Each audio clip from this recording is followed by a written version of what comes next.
What's going on, everybody? This is Sean of Raw Select Music, and recently I just picked up a boatload of new records.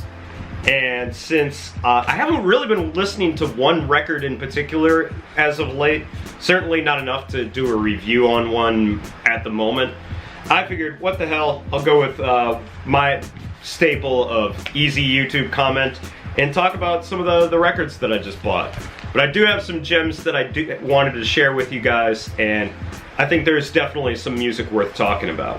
So, with that little me justifying my lazy YouTube content out of the way, let's get into these guys. So the first record I wanted to talk about is one record that I didn't think I needed, but when I saw it, I immediately jumped on it, and that's Cymande 7-inch with Fug and Brothers on the Side.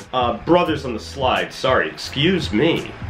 One of the reasons that I really wanted this is I'm a huge fan of the song Fug.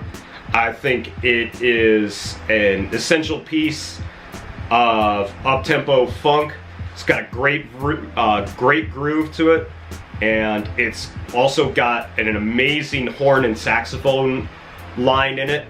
And while I probably would have liked to have the LP as well, I am a fan of buying anything on 7-inch, and Mr. Bongo always does a great job with these guys.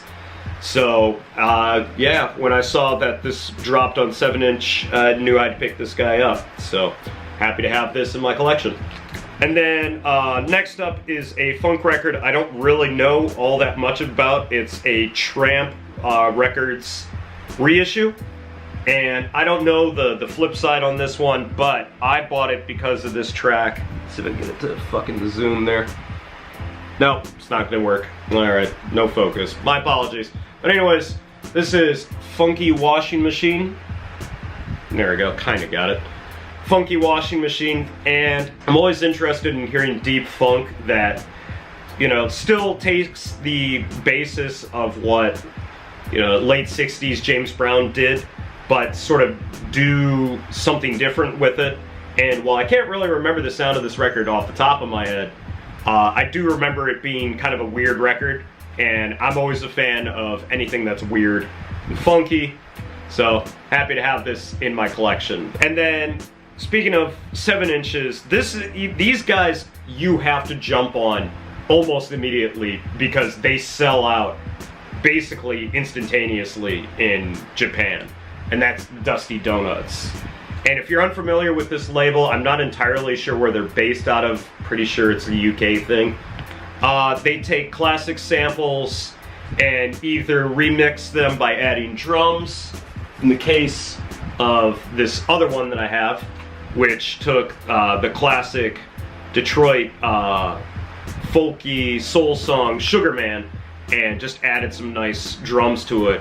And then this, the first track on here, Uptown, which has, uses the Steely Dan song, Black Cow, as the instrumental, adds some drums to it, and adds a hip-hop acapella that I'm not all that knowledgeable about, but I do think the sort of mashing of the blend, I think is the correct word there, the blend of the classic song and the hip-hop acapella, it's just, they're fun records to DJ with. And this record right here should be no exception. I'm looking forward to playing it out. I got a DJ event coming up this weekend. May or may not film that, still haven't decided yet. And yeah, just looking forward to playing this one out and happy to have it in my collection. And then we get to the main reason that I ordered records this time. So, Street Corner Music, for whatever reason this year, has been putting out a series of very limited quantity, I didn't almost say quality, limited quantity 7-inches. And one of my favorite beat makers, if I haven't made it abundantly clear through the Raw Select Radio series, my DJ mixes, talking about him, Tall Black Guy is easily my favorite beat maker right now. So when I saw that he was putting out a 7-inch on Street Corner Music, I lost my shit. And basically for the last month or so, I've been going to Jet Set, the place where I buy records. I've been going to their website, and I had been non-stop refreshing it because I knew as soon as this 7-inch came out, it was going to sell out immediately. The record was pressed only 300 copies, and I knew if I didn't get my hands on it, well, yeah, it was going to be gone forever. Either that or I'd have to, you know, get it off of Discogs, which I'm sure now is going to be going for some, like, insane amount of money.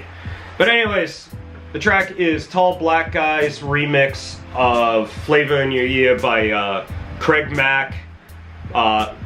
Craig Mack featuring Biggie Smalls and Busta Rhymes. And, man, Tall Black Guy, once again, outdid himself. The drums on this record are absolutely bananas. The sampling as well.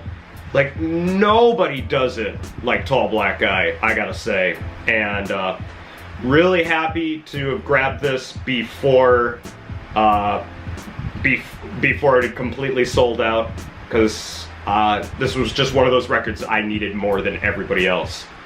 And I got it. Bam! Suck on that. Okay, so I actually didn't, you know, this was a weird buying session for me because there wasn't one particular record that I was really excited to have, save that Tall Black Guy record. So I ended up doing a lot of house cleaning on my, I ended up doing a lot of house cleaning with my Jet Set account. With Jet Set, one of the things I really, really like about that website is you can keep a want list of both records that are out of stock but will presumably come back into stock, or just records that you're interested in that you can save up and buy over a period of time. And essentially what I ended up doing was buying a bunch of records that I'd been looking at for a while but hadn't, just for whatever reason, there were other records that I wanted more than them.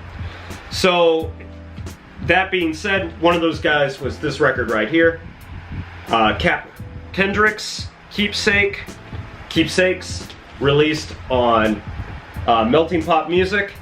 And I don't know a whole hell of a lot about this record other than it sounds like it's just got some nice, mellow, varied instrumental hip-hop tracks on it. And I can always use more of that in my record collection, and always enjoy adding them into my DJ sets. So yeah, looking forward to checking this one out. I can't really say that much more about it, but yeah, it sounds like it should be some solid stuff. Okay, then I got this guy right here. This is House of Disco Stash 4. I bought it because of this Fook track on it, Elephants Yeah, which is a fantastic house banger. And I just like this label because it seems like they put out a lot of disco-influenced house. That's sort of the direction that I've been leaning these days with my house sets. And this just seemed like good fodder for the dance floor, as well as just being a really nice sounding house record. So happy to have this in my collection, and I'm glad that I finally grabbed it. And then we got a record from the Love and Hate Edit series. And you gotta love that splatter colored vinyl record. I think this guy's really, really cool. I had the Tall Black Guy one from a few years ago, and ever since then I've been slowly sort of picking up some of these guys. This is the second edition. I'll probably grab a few more in the future. And yeah, the reason I grabbed this is I'm a fan of Con and Amir fame. I love his the stuff that he does with the reissues and compilations, but I also like him as a producer as well. And this is, once again, just some mighty fine mid-up-tempo disco-y house kind of stuff. And I'm really happy to have this in my collection finally. Again, this was a record that I've been looking at for a long period of time, and this was just, I felt like the perfect opportunity to pick it up and add it to the collection. Then lastly, we got this guy right here, Razor and Tape, which essentially falls into the same category as all the other 12 inches that I just talked about. This is just some good mid-up-tempo, disco-y house stuff. Razor and Tape, if you are unfamiliar with this label, this is definitely one of the best edit, re-edit, disco house sort of labels out there. They don't just do that, but I think that's primarily their bread and butter. And this is Jacques Renault, and yeah, like I said, just some really good disco edit house kind of stuff. And yeah, looking forward to adding this into my sets and shit. So yeah, boom. And that's gonna be it for me today, guys. Thanks as always for watching. Hopefully you got something out of this video. If you're interested in checking out any of the records that I talked about today, audio links for any of those tracks will be down in the description over at my WordPress and SoundCloud, WordPress and Steemit blogs. Check that out. Always make sure that you check throughout the week. I usually try to do a post a day about songs from albums that are up and coming, as well as some underground shit that I think is worth checking out. Head over there. Head over to my Mixcloud account, because that's where I'm posting my ongoing Raw Select radio series, and that's where you can just hear unadulterated a lot of those tracks, as well as hearing me DJ from time to time. So check that out. I think the next video I'm going to end up doing is probably going to be a vlog. I got a gig coming up this weekend that I'm looking forward to. That should be interesting. And yeah, like I said, that's going to be it for me today. Thanks as always for watching. I'll catch you guys in the next video. Till then, peace out!